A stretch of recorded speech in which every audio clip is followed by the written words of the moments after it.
বন্ধুরা, লাইভন কুকিং চ্যানেলে তো আজকে ডিমের ঝালের রেসিপি নিয়ে চলে এলাম।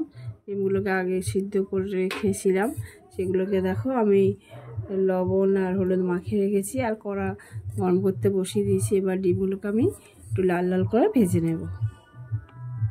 বন্ধুরা, কড়াটা গরম হয়ে গেছে, এবার তেল দিয়ে দিচ্ছি, দিয়ে আমি ডিমটাকে ভেজে নেব।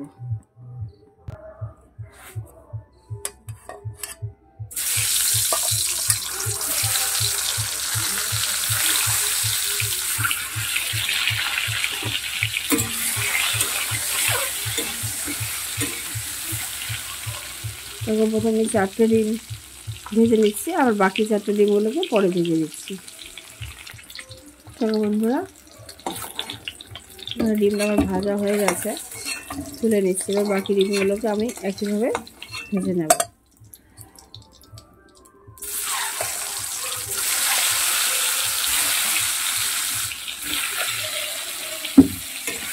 এই রান্নাটা খুব ফটাফট হয়, খুব বেশি তেল মশলা দরকার হয় না, খেতে খুব ভালো লাগে। আর বাচ্চাদের তো ফেভারিট ডিম কষা। বন্ধুরা, বাকি ডিমগুলোকে আমি ভেজে তুলে নিচ্ছি।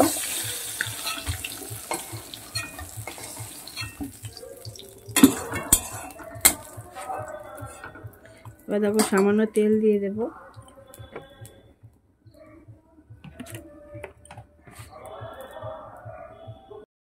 তেলটা গরম হয়ে গেছে, এখানটা আমি 2টো পেঁয়াজ কুচিয়ে রেখেছিলাম, সেই 2টোকে দিয়ে দিচ্ছি। পেঁয়াজের ডিমের কষা হবে, যেন পেঁয়াজটা একটু বেশি লাগবে। পেঁয়াজটাকে আমি লাল লাল করে ভেজে নেব। দেখো বন্ধুরা, খুব তেলের ব্যবহার করিনি, তোমরা দেখতেই পাচ্ছ কড়াইতে তেমন তেল নেই, অল্প তেলেই কিন্তু এই কষা কষা ডিমটা খেতে খুবই ভালো লাগে। আর শীতকালে তো ডিম খুবই ভালো লাগে। দেখো বন্ধুরা, 2টো কাঁচা লঙ্কা ফাটিয়ে দিয়ে দিলাম। আর পেঁয়াজটাকে দেখো মোটামুটি লাল লাল ভাজা হয়েছে। এবার আমি রসুন বাটা দেবো, 1 চামচের মতো রসুন বাটা দিয়ে দিচ্ছি। রসুনটাকে আমি মিনিটখানে এই পেঁয়াজের সঙ্গে ভেজে নেব। এবার 1 মিনিটের মতো কষানো হয়ে গেছে। এবার আদা বাটিয়ে রেখেছিলাম, আদাটা দিয়ে দিচ্ছি 1 চামচের মতো, দিয়ে এটাকে আমি মিনিটখানে কষিয়ে নেব। আদা খুব বেশি ভাজার দরকার নেই বন্ধুরা, 1 মিনিট ভাজলেই হয়ে যাবে। দেখো বন্ধুরা, 1 মিনিট পরে ফিরে এলাম। দেখো, এবার আমি একটা টমেটো পিউরি করে রেখেছিলাম, সেটাকে দিয়ে দিচ্ছি। টমেটো কুচিয়েও দিতে পারো, আমি পিউরি করে দিয়ে দিচ্ছি। দিয়ে সামান্য লবণ দিয়ে দেব, দিয়ে এটাকে ভালো করে ভেজে নেব। লবণ দিয়ে দিলাম, দিয়ে আমি অবশ্য ভেজে নেব মিনিটখানে। তারপর আমি মশলাগুলোকে দেবো। দেখো, মশলাটা যাতে পুড়ে নেওয়া যায় সেই জন্য সামান্য জল দিয়ে দিচ্ছিলাম। দেখো, হলুদ দিয়ে দিচ্ছি, লঙ্কা গুঁড়ো দিয়ে দিচ্ছি, জিরে গুঁড়ো দিয়ে দিচ্ছি, দিয়ে ভালো করে সব মশলাগুলোকে কষিয়ে নেব।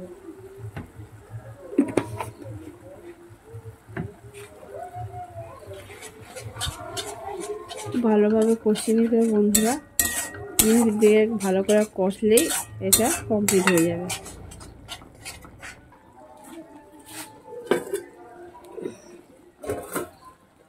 দেখো বন্ধুরা, এবার কষানোটা অনেকটা হয়ে গেছে। এবার ডিমগুলোকে দিয়ে দেবো, দিয়ে এগুলোর সঙ্গে ডিমগুলোকেও কিছুটা আমি ভেজে নেব।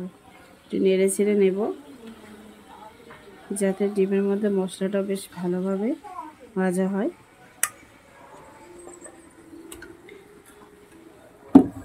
হালকা আলতোভাবে একটু এটাকে নেড়ে ছেড়ে দিতে হবে। আলতোভাবে নেড়ে ছেড়ে দিলে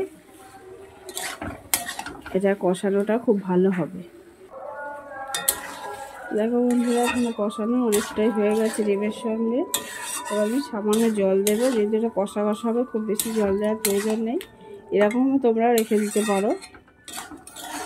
সামান্য ধনে পাতা আর গরম মশলা দিলেই হয়ে যাবে। আমি সামান্য জল দেব।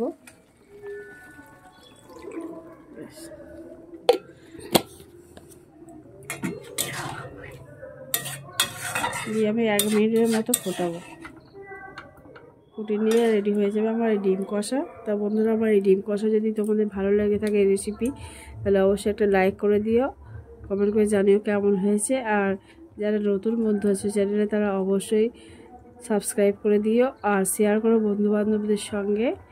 আর অবশ্যই কমেন্ট করে জানিও কেমন লেগেছে।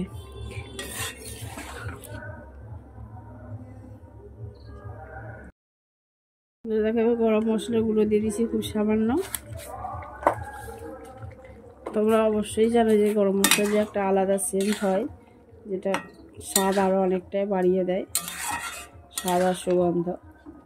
তখন হয়ে গেছে। এবার আমি যেটা ধনে পাতা কুচিয়ে রেখেছিলাম সেগুলোকে দিয়ে দিচ্ছি।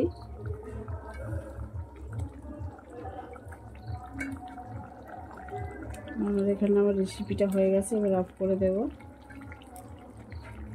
দেখো বন্ধুরা, এখানে আমি নামিয়ে নিয়েছি, কমপ্লিট হয়ে গেছে ডিম কষা। খুব তাড়াতাড়ি হয় বন্ধুরা, ঝটপট হয়, খেতে খুব ভালো লাগে। খুব বেশি উপকরণের দরকার হয় না, সামান্য উপকরণেই খুব ভালো এই ডিম কষা তৈরি করা যায়। বন্ধুরা, আজকের রেসিপি এই পর্যন্ত। আবার অন্য কোনো রেসিপি নিয়ে তোমাদের সামনে চলে আসবে। ততক্ষণ তোমরা ভালো থেকো, সুস্থ থেকো। আর পুরো ভিডিওটা দেখার অনুরোধ রইল। Good night.